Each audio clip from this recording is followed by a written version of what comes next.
What's up, guys? EB Cool here, back at you guys with another basketball video. Before we get into this one, just wanted to say if you guys would help me improve the channel, by comment and subscribing, that would really help me out. Want to continue doing these basketball videos, and it's really fun for me to keep doing, so I'm excited to keep going with you guys, and let's get into it. For this particular video, I wanted to talk a little bit about the Dallas Mavericks, and more specifically about Luka Doncic and his play this season and his MVP case. Luka has been putting up some fantastic numbers so far this season, and we've been expecting him to, kind of get to that level, especially after his second season when he was first team All-NBA, was an all-star coming off his amazing rookie year. We were thinking, okay, the Luka MVP season is definitely incoming, like it's gonna happen. He's been an amazing player so far, but he was never able to quite reach that hump, whether that was team success or his individual stats, holding him back from winning an MVP. And it feels like this year, if the Mavericks can kind of put it together, this could be the year. Now, in years past, we've seen that people who win or players who win MVP either are one of two things, usually best player on best team, or you just have like some amazing outrageous stats that have like never been seen before, like haven't been done since Wilt type numbers, that usually wins you an MVP. Like case in point, like Russell Westbrook when he won MVP in 2017, with the triple doubles, no one had averaged a triple double since Oscar Robertson, like that wasn't seen before. Or even Joel last year, leading the league in scoring, playing good defense as a center, that granted him an MVP. Or Jokic's insane advanced stats from years ago in, I think, 2021, which he was like a 6th seed and ended up getting the MVP because of his insane advanced stats. And, those are the types of things that we've seen where you don't have to be the best player on your team or the best team in the conference to win MVP and being the best player on that team. That's probably going to be the case for Luka Doncic if he wants to win MVP. Luka and the Mavs have had, a kind of rocky roller coaster kind of situation where Luka is a fantastic player, amazing player, first team All-NBA, I think for like 4 years straight or something like that, puts up insane numbers. And we just haven't able to be seeing the team success go along with it. Now we've seen him make the Western Conference Finals the 1 year and be eliminated by the Clippers twice in those 2 bubble runs where he played fantastic, but the team hasn't been able to reach the heights of like, okay, we're going to make it to an NBA Finals or even win an NBA Finals at that point. The Dallas Mavericks haven't been able to reach that point.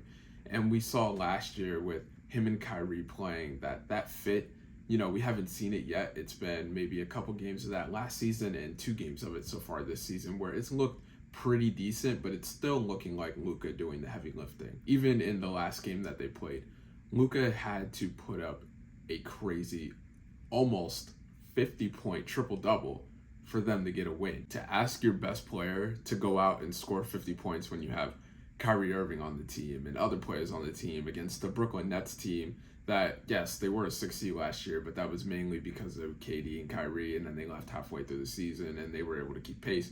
But this is a Brooklyn Nets team that we don't expect to be very good, led by like Cam Thomas and Mikal Bridges, like no disrespect to them, but they're not Kyrie Irving and Luka Doncic. And to get a 5-point win against them at home when your best player scores dang near 50 points is absolutely ridiculous. And that's why I pretty much think like the only way for him to win MVP is if he puts up some insane stats, like some 2018 James Harden level stats. And I think that's honestly possible for Luka. Like we've seen him in the past put up some insane numbers. He puts up some insane clutch moments, in that last game. He threw up like a hook shot 3 being guarded by like 2 guys and banked it in and it went in, and it's just absolutely ridiculous. Something only like a few guys in the league would even attempt at doing, and let alone make it at that point. But Luka is one of those types of guys. If he's able to, put together a season where he can have some insane numbers, say he averages something like 35, like 8 and 9, those are MVP like numbers. 35 points a game in a season is probably something that he'll need. Scoring has been going up in the league. We saw Joel almost average 34 last season, so something like 35 from Luka on like a 5th, 6th, 4th seed Western Conference team in a really tough Western Conference is probably the path to him winning MVP. Of course, he has some like stacked competition, like of course Nikola Jokic, who didn't win MVP last season and ended up winning a championship, and all of that going on. Him not winning MVP over Joel when a lot of people think he probably should have. People are gonna look at Jokic and be like, okay, let's get him his third MVP. Of course, you have Giannis, who has 2 MVPs and now has Dame on his team and is a contender to win the award this season because of his dominant play and how many wins the Bucks could win this season.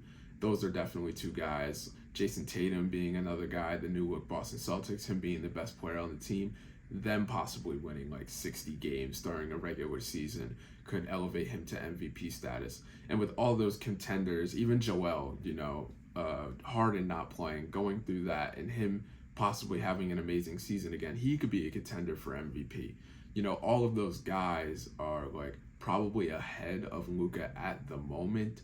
But like I said, him having a 35 point per game season, 9 rebounds, 8 assists, something like that on like a 50 win Mavericks team that ends up being like a 5th or a 6th or a 4th seed or something like that.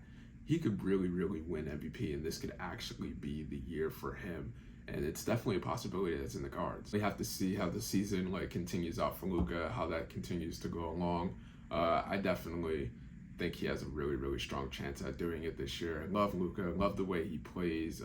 Think he's great for the game, and it'd be nice to see him win an MVP, and especially take the Dallas Mavericks far in the playoffs, because after he wins an MVP, everyone's just going to talk about, oh, okay, it's time for Luka to really push the Mavericks further.